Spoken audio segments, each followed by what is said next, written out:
Imagine this. It's Friday night. Your phone is buzzing with invitations. A party. A gathering. Come out, it'll be fun. And you decline, not because you're sad.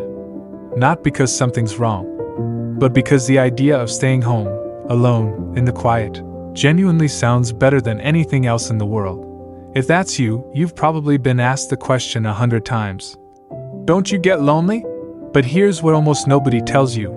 The people who choose solitude aren't running away from life. In many cases, they are living it more deeply than most. Today, we're going inside the psychology of people who prefer to be alone. What's actually happening in their minds? Their brains, their inner worlds, and why science is beginning to realize they might be onto something. First, let's clear something up. Solitude is not loneliness. Loneliness is the pain of being disconnected. It's wanting connection and not having it. Solitude is the choice to be alone, and finding that space genuinely fulfilling. Psychologist Esther Buchholz spent decades studying this distinction. She argued that the need for alone time is not a deficit. It's a fundamental human need, as real as the need for attachment. We just don't talk about it that way. Think of it like sleep. You don't apologize for needing sleep. You don't feel broken because you can't function without it. But somehow, when someone says they need time alone to recharge, to think, to just be, the world treats it like a personality flaw. It isn't. People who prefer solitude tend to have a rich, well-developed inner life. Their minds are busy even when the room is quiet. Thoughts are connecting. Ideas are forming. Emotions are being processed. The silence isn't empty, it's full. So what's actually happening neurologically? Research shows that introverts, people who tend to prefer solitude, respond differently to dopamine, the brain's reward chemical. Extroverts get a big dopamine hit from social interaction. A crowded room, a lively conversation, a buzzing party, their brains light up like fireworks. Introverts aren't immune to dopamine. They just have a lower threshold. Their nervous systems are more easily stimulated. What feels exciting to an extrovert can feel overwhelming to someone who prefers solitude. The noise isn't just loud, it's cognitively expensive. But here's where it gets interesting. Introverts tend to be more active in a brain network called the default mode network, the part associated with self-reflection, imagination, and deep internal processing. In other words, when the outer world goes quiet, their inner world turns on. This is why people who love solitude often report their best ideas coming in the shower, on a long walk, or lying in bed at 2 a.m. Their brain isn't shutting down. It's doing its best work. Not everyone who prefers solitude fits the same mold. But researchers have identified some consistent traits. They tend to be deeply self-aware. People who are comfortable being alone usually have a strong sense of who they are. They don't need external validation to feel grounded. Their identity doesn't depend on the room they're standing in. They process emotions internally. Where others might talk through a problem to understand it, people who prefer solitude often need to sit with something quietly, to feel it.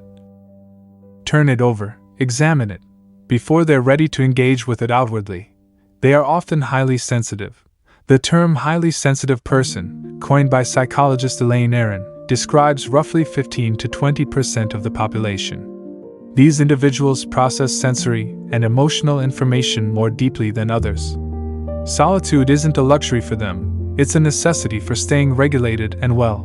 They tend to value depth over breadth. Fewer connections, but more meaningful ones. Fewer commitments, but more invested ones. The person who prefers solitude is often not antisocial, they're selectively social. They'd rather have one real conversation than 20 shallow ones. And perhaps most surprising, they often score high on emotional stability. Multiple studies have found that people who enjoy their own company tend to be less reactive, less anxious, and better at tolerating uncertainty. Being comfortable alone is one of the quietest signs of psychological maturity. Here's where we have to be honest. Most of the world is built for extroverts. Open-plan offices. Mandatory team activities. Why are you so quiet? As if silence is something you owe an explanation for. Susan Cain, in her landmark work on introversion. argued that we've created a culture that fundamentally misreads quiet people, treating reserve as aloofness, solitude as sadness, and introversion as something to be fixed. But consider this: some of history's most creatively prolific minds were known for their love of being alone.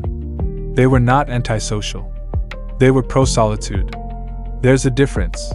Choosing solitude is not a rejection of humanity. It is, in many ways, an act of deep self-respect. It is saying, I know what I need, and I am not going to apologize for it. There is something that happens in genuine solitude that cannot happen anywhere else. You meet yourself, not the version of you that performs, not the version that laughs a little louder so people will like you, or agrees a little faster to avoid conflict. The unfiltered, unguarded, honest version. In solitude, you find out what you actually think, before anyone else has the chance to tell you. You find out what actually moves you, what questions keep coming back, what kind of life you're actually building underneath all the noise. Psychologist Alonzo Kelly once described solitude as the laboratory of the self. You are both the scientist and the subject. The quiet is not wasted time.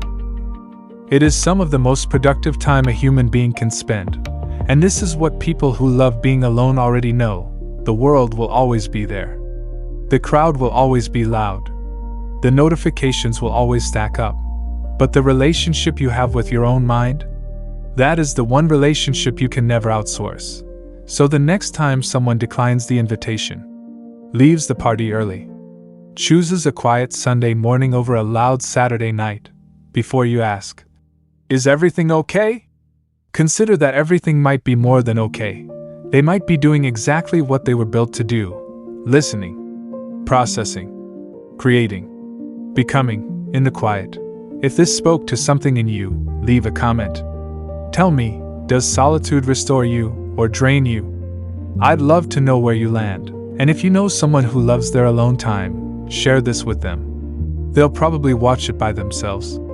And honestly, that sounds perfect.